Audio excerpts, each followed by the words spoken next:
మాతృదేవోభవ. ఎంత తపస్సు చేసి తినో ఈ సతి గర్భమునందు పుట్టగా. అమ్మా, ఎంత తపస్సు చేసి తినో ఈ సతి గర్భమునందు పుట్టగా.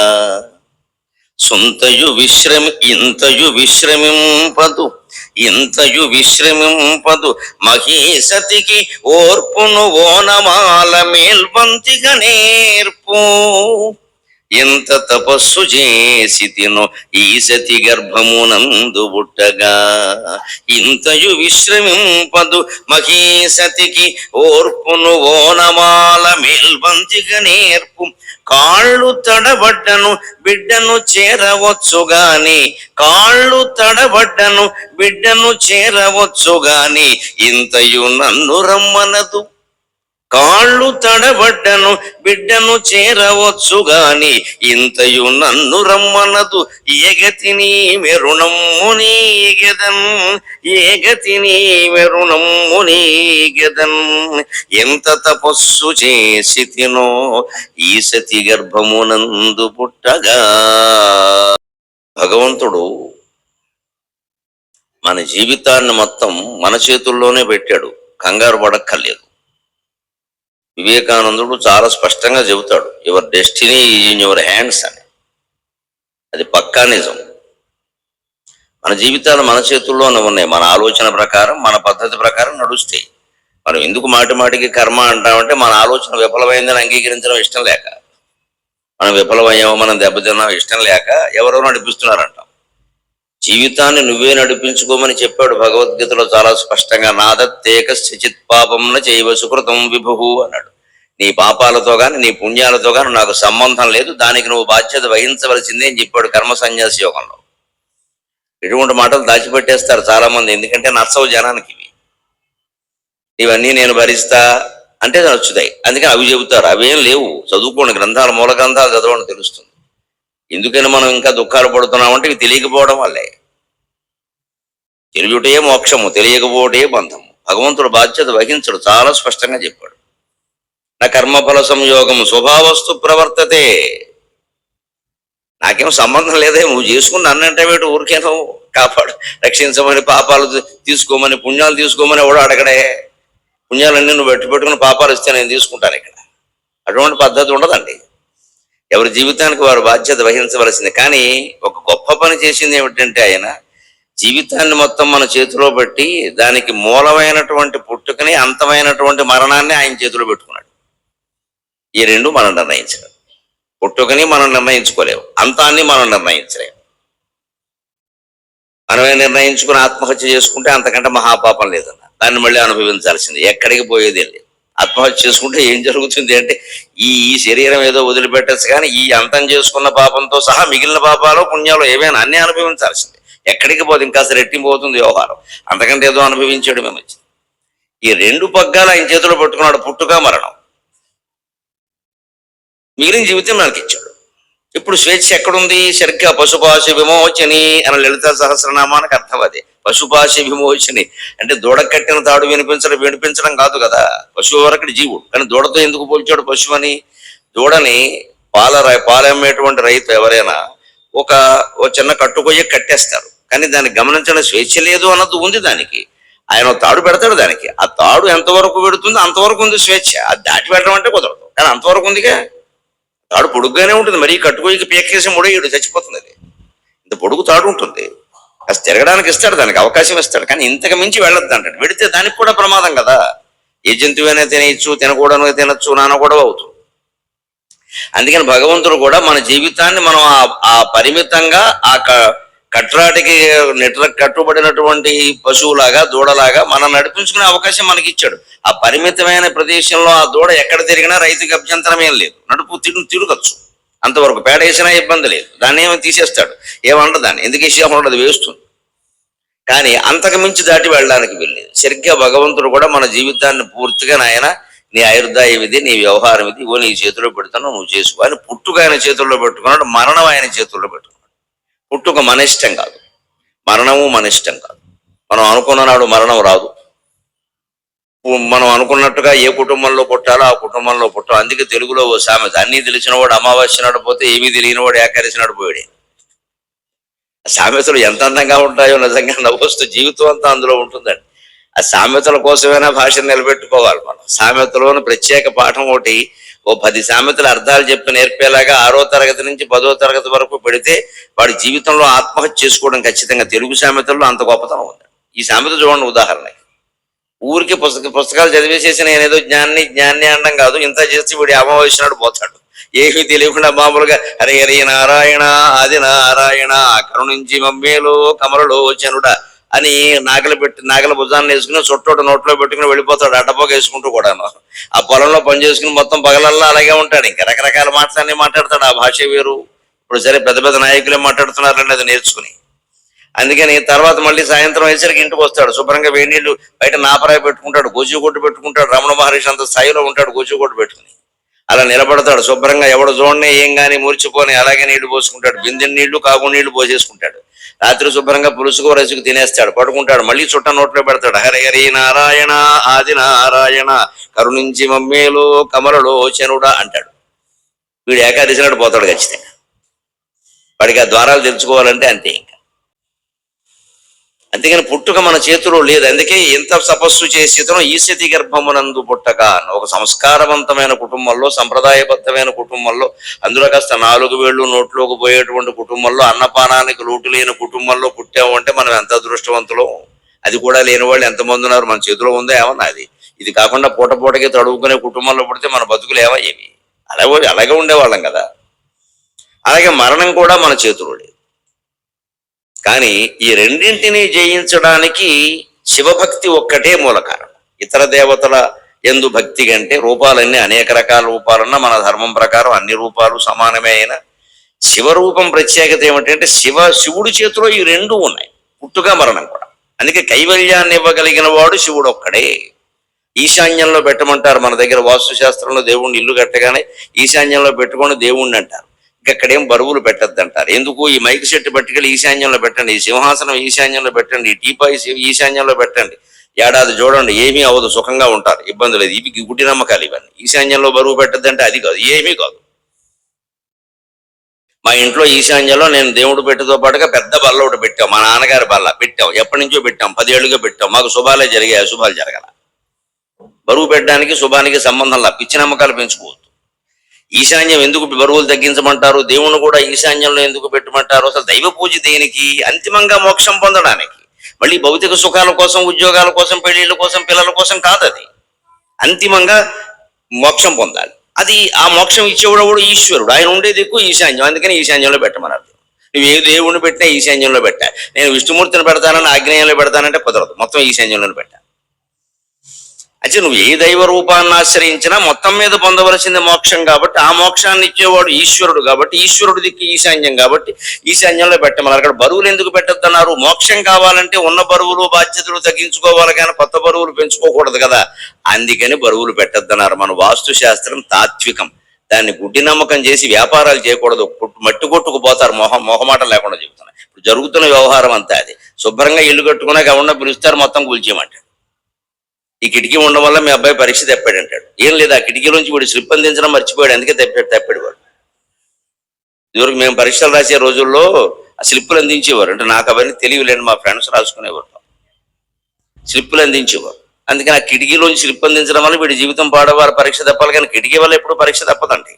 కిటికీ వల్ల అనారోగ్యం వచ్చిందండి, 7 కిటికీలు పెట్టారు, 8 కిటికీలు పెట్టారు, పిచ్చి మాటలు ఇవన్నీ. 8 కిటికీలు ఎందుకు పెట్టమంటారు? ద్వారాలు కిటికీలు మీరు లెక్క వేసుకోండి, ఎప్పుడు సరి సంఖ్యలో ఉంటాయి. ఆ 10 సంఖ్యలో ఉండవు. ఇటుకో ఇక్కడ ద్వారం ఉంది, ఇటు ద్వారం ఉండాలి ఖచ్చితంగా. ఎందుకు?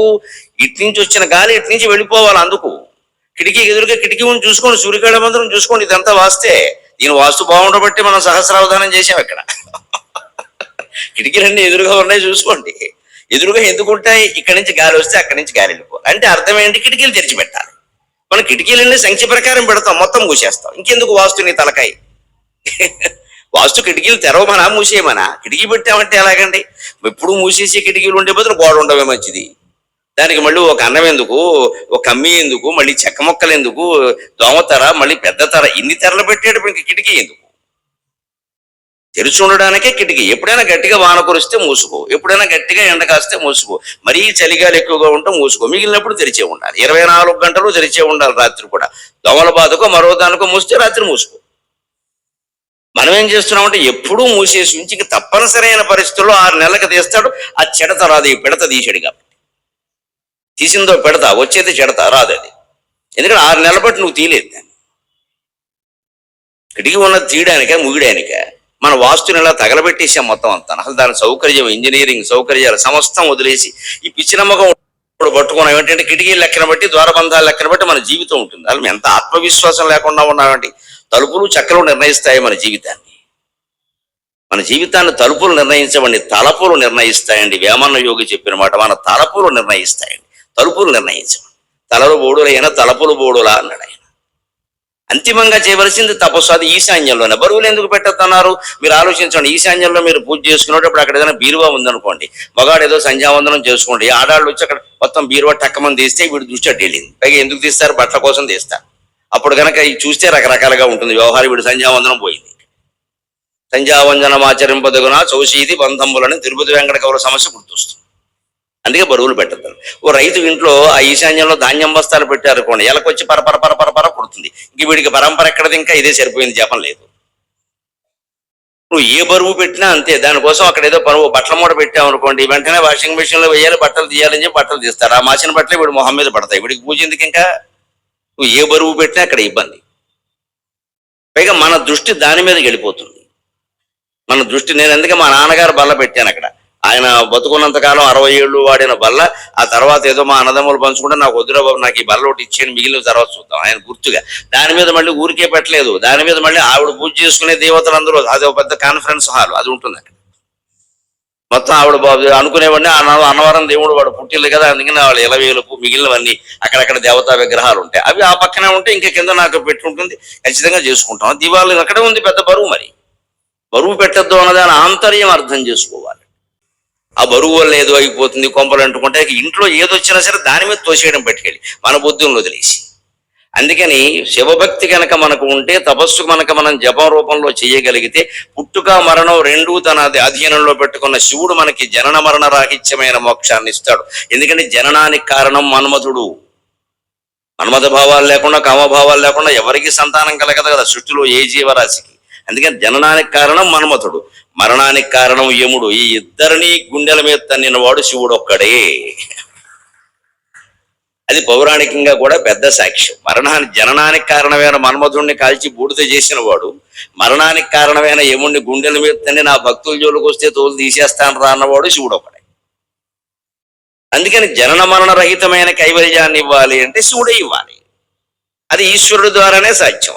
ఆయన ఉండే దిక్కు ఈశాన్యం. మనం దైవ పూజ చేయవలసింది కైవల్యం కోసం. ఇంకా మళ్ళీ రకరకాల ఈ ఆరోగ్యం ఒకటి తగ్గితే, ఈ మోకాళ్ళ నొప్పులు ఒకటి తగ్గితే, మోకాళ్ళ నొప్పులు తగ్గితే ఏం చేస్తావు? ఎవరెస్ట్ ఎక్కుతావా? తగ్గకపోతే నష్టం ఏంటి? ఇప్పుడు అవి అలాగే ఉంటాయి. 80 ఏళ్ళు వచ్చాయి, ఇంకా తగ్గవు, ఇంకా పెరుగుతాయి. కూర్చుంటే అయిపోయాయి. ఓ చోట మోకాళ్ళకి నూనె రాసుకుంటూ కూర్చుంటే అయిపోయాయి. అలా లేదు, బయటికి వెళ్ళి ఎవడ కొంప కూల్చేయాలి. అందుకే ఈ మోకాళ్ళు సహకరించట్లా. అసలు సమస్య అది. ఇంకా ఏవో దున్నేయాలి, ఇంకా ఏవో క్లబ్బులు చైర్మన్లు అయిపోవాలి ఇంకా బాగా. అవన్నీ మనకు అవకాశం లేదు. అందుకని మోకాళ్ళు వచ్చేసాయి. కాళ్ళు నొప్పులు వచ్చి, కాళ్ళు ఇబ్బంది వస్తే సుఖం కూర్చోవడమే కూర్చోడు. ఏమన్నా అంటే కాళ్ళు చూపించడమే, దండం పెట్టుకుంటాడు, పోతాడు, మన జోలికి రాడు. మనం జపం చేసుకుంటాం. అసలు మన మనస్సులోనే ఉంది లోపం. మనకి బయటికి వెళ్ళాలనుంది, తిరగాలనుంది, బాగా ఆవదం రాసుకోవాలనుంది, అందరూ మనని పొగడాలనుంది. దీనికోసం మోకాళ్ళు అడ్డంగా ఉన్నాయి. అందుకని దేవుడికి మోకాళ్ళు నొప్పులు తగ్గితే తిరుపతి మోకాళ్ళ మీద ఎక్కుతా. నీ మోకాళ్ళ మీద ఎక్కితే దేవుడికి ఒకటి ఉపయోగం? దేవుడు సెల్ఫీ తీసుకుంటాడా? నువ్వు మోకాళ్ళ మీద ఎక్కుతున్నవాడిని. ఇది పెద్ద మొక్కుబడి. ఇక్కడ అంతా మన స్వార్థం కోసమే. మనం చేస్తున్న దేవతార్చన మొత్తం మన స్వార్థం కోసమే. నిస్వార్థంగా పరిశీలించుకుంటే ప్రతి వ్యక్తికి అర్థమైపోతుంది. కానీ ఆరాధన ఎందుకు అంటే తగ్గించుకోబోయే ఈ తాపత్రయం, కోరికల కోరకు, బరువులు పెంచుకోకు, బాధ్యతలు పెంచుకోకు, ఎక్కడికక్కడ తీసేయి. అయిపోయింది, వాళ్ళని వదిలేసేయి, ఇంకా మాట్లాడక అయిపోయింది. అది ఆ బంధం అంతటితో ఆపే, ఆ తాపత్రయం అంతటితో ఆపే, ఆ మమకారం అంతటితో ఆపే. దేనికైనా వయస్సు ఉంది, పరిస్థితి ఉంది, సందర్భం. అప్పుడు అందరూ చేయవలసింది తపస్సే.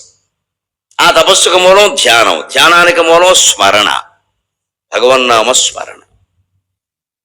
ఆ నామస్మరణ చేస్తూ నామం మీదే దృష్టి పెట్టి మౌనంగా మరి దేని మీద దృష్టి పెట్టకుండా ఉండగలిగితే 9 క్షణాలు ఉండగలిగితే దాన్ని ధారణ అంటారు. 9 క్షణాలు, 9 సెకండ్లు, ఎక్కువ కల 9 సెకండ్లు ఉండగలిగితే దాన్ని ధారణ అంటారు.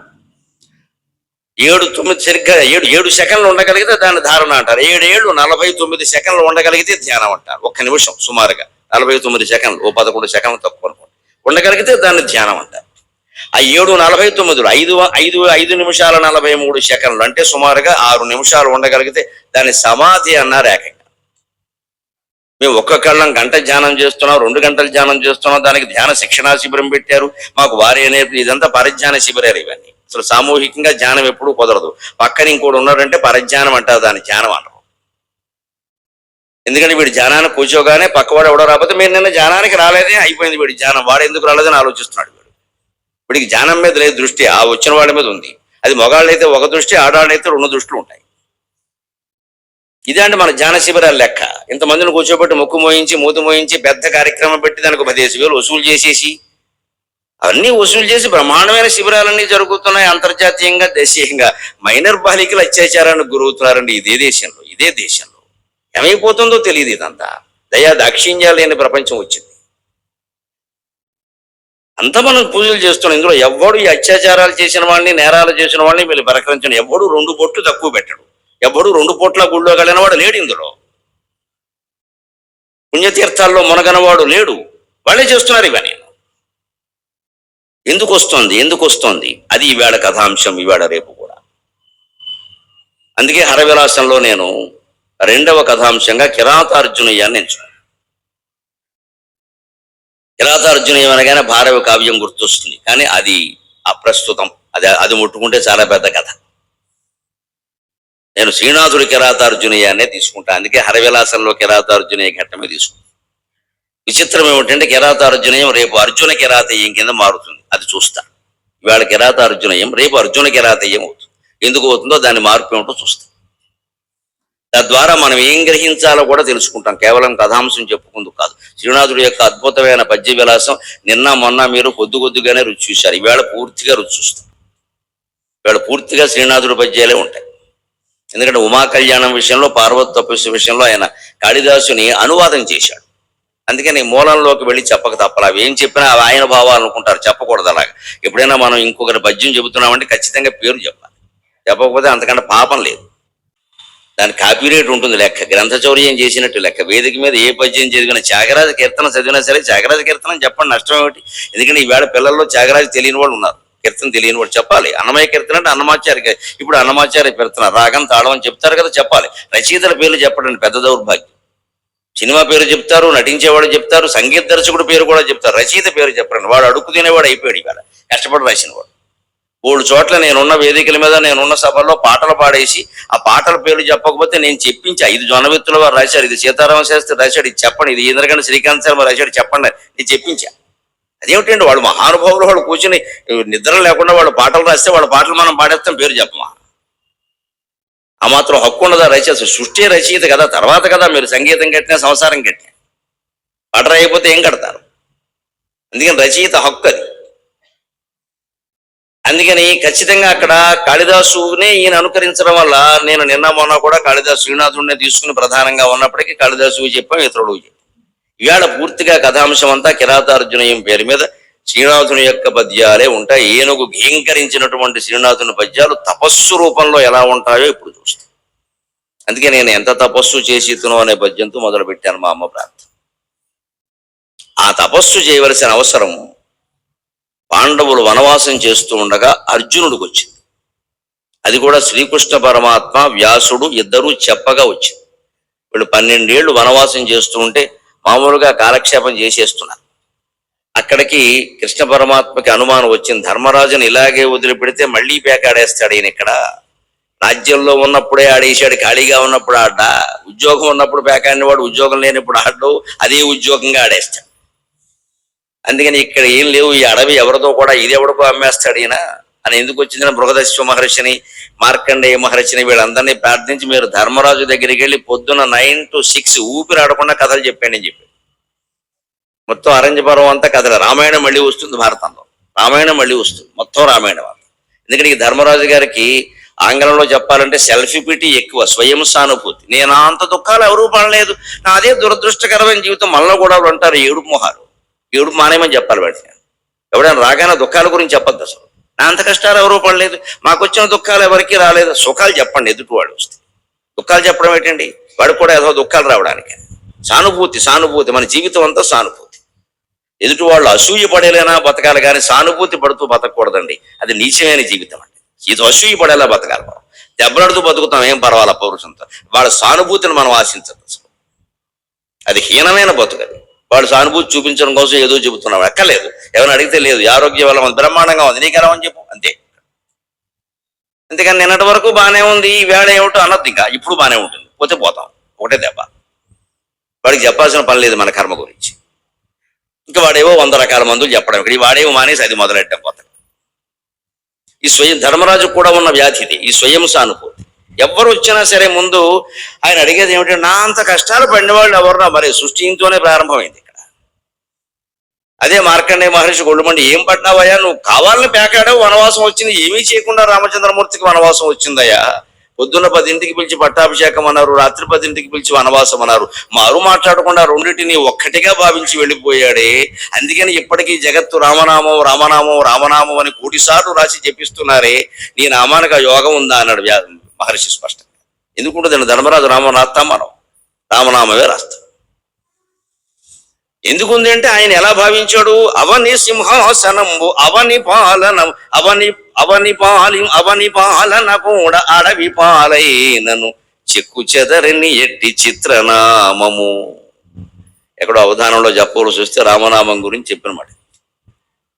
పుట్టి పుట్టక ముందే పుడమి నెన్నుదుటిపై దివ్యనామమ్మును తీర్చునామము.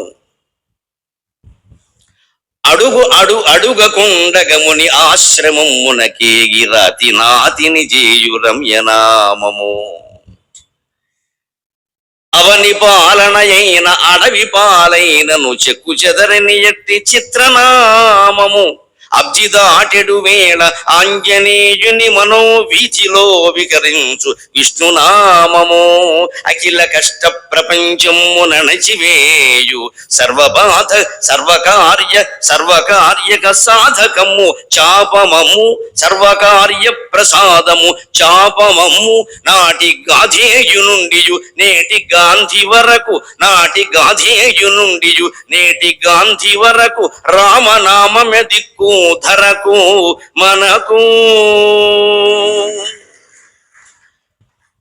ఇప్పుడు అవధానంలో రామనామం మీద చెప్పిన పద్యం ఇది. ఆవేళ గాధేయం నుండి వేళ గాంధీ వరకు రామనామం మీద ఎక్కువ కదండి. ఎందుకయింది? ఆయన చరిత్ర. అదో 100 సార్లు రాస్తాం, 1,000 సార్లు రాస్తాం. ఇంపోజిషన్, చిన్నపిల్లలు రాసే ఇంపోజిషన్ అవుతుంది. నేను 1 రాసా, ఏం చెయ్యాలి? ఇంకోటి రాయి. 1 అయింది, ఇంకోటి రాయి. ఖాళీగా ఉన్నాం, ఏం చేస్తావు రాసి? రాముడు ఏం చేశాడో అలా మనం చెయ్యాలి. సీతారాములు ఎలా ఉన్నారో అలా మనం కాపరం చెయ్యాలి. మన పిల్లలు లవకుశుల్లాగే ఉండాలి. ఇది రామాయణం. అటువంటి కథని మార్కండేయ మహర్షి చెప్పాడు.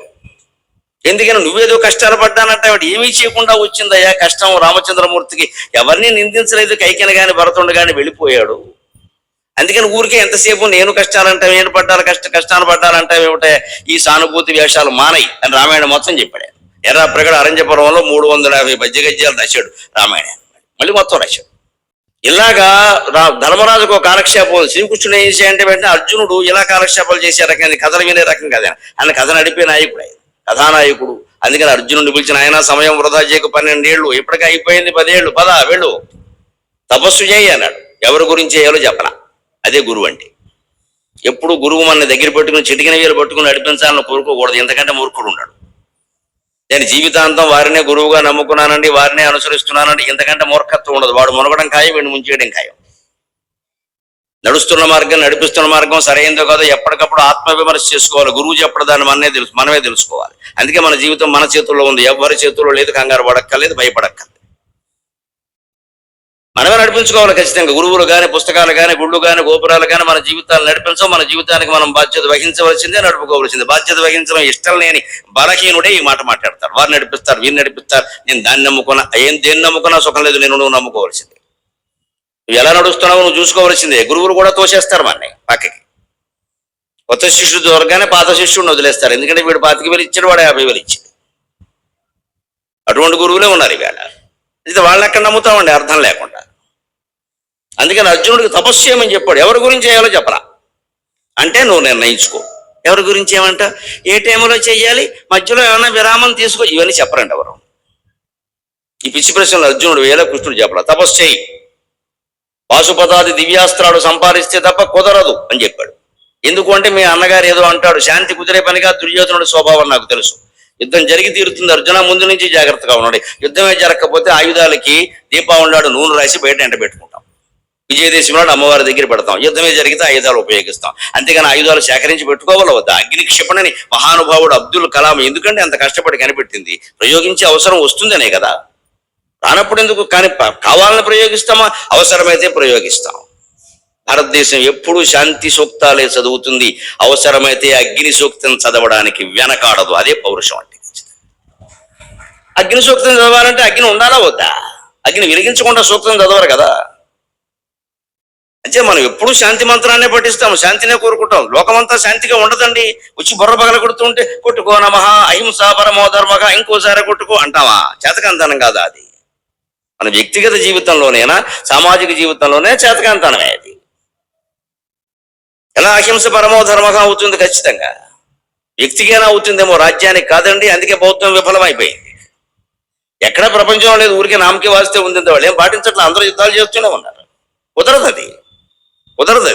పూర్తిగా ఏ జీవిని చంపకుండా మాంసాహారం పూర్తిగా వదిలేసి ఇక నేల మీద నడిస్తే చాలా చీమలు చస్తాయి, దోమలు చస్తాయి అనే జీవితం సాధ్యం కాదు. మనిషి బలంతో పాటు బలహీనతను కూడా అర్థం చేసుకున్న ఏకైక ధర్మం వైదిక ధర్మం. అందుకే లక్షల ఏళ్లుగా అది జీవిస్తుంది. ఎన్ని మతాలు ప్రయత్నం చేసింది సార్. మనిషి బలాన్ని బలహీనతను కూడా కనిపెట్టేది. వీడు ఏమి మాంసం తినకుండా ఉండలేడు, కాబట్టి మీరు తినండి, మీరు తినొద్దన్నారు అంతే. అందరినీ తినొద్దని సామూహికంగా చెప్పాల. కొన్ని వృత్తులకి తినకపోతే కుదరదు, అలాగని అందరూ తింటే తప్పు. వాళ్ళకు కూడా కొన్ని పద్ధతులు చెప్పారు. స్వయంగా వేటాడమన్నారు, అప్పుడు జీవహింస తగ్గిపోతుంది. ఇవాళ వ్యాపారం మొదలయ్యాక హింస ఎక్కువైపోయింది. ఏదైనా అంతే. అందుకని తపస్సు చేయమని చెప్పాడు. ఎక్కడో చెప్పాలా, ఏమిటో చెప్పాలా, నువ్వు చూసుకోవాలి. అంతే. అర్జునుడు బయలుదేరాడు.